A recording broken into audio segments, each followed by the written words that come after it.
बालेश्वर सांसद रवींद्र जेना को सिसोर chit fund link नहीं जेरा करने प्रसंग में प्रतिक्रिया रखिंट पूर्वतन पीसीसी सभापति निरंजन पट्टनायक। से कहते सीबीआई किछि दिन चुपचाप रहिबा परे पुणी एबे सक्रिय होइथिबा जणा पड़ुछि। तेणु बीजेपी बीजेडी ड्रामा बुझिबा कष्ट। अमित शाह आसी राज्य सरकार को गाड़ी देउथुबा बेले अरुण जेटली ओडिशा आसी नवीन को प्रशंसा करुछंती। सेपटे केंद्र गृहमंत्री राजनाथ सिंह भी नवीन को सचोट कही प्रशंसा करुछंती। सेहीपरि विमुद्राकरण को समर्थन करिबा परे पुणी एबे विधानसभा रे विरोध करुछि बीजेडी। तेणु उभय दल बहुरूपी होइथिबा बेले एमानंकु चिन्हिबा भारी कष्ट बोली कहिसंती निरंजन।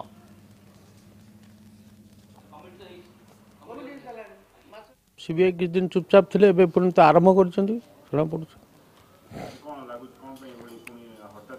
नहीं तो बीजेडी बीजेपी ड्रामा बुझिबा टिके कष्ट।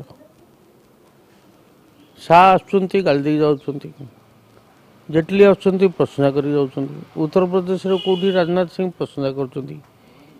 ये डिमोनेटाइजेशन को सपोर्ट कले पुणी ना असेंबली रे विरोध करछंती। तांका यात्रा तो जानिबा कष्ट ना। तो बहुरूपी होचंती उभय किछ कहि हबनी।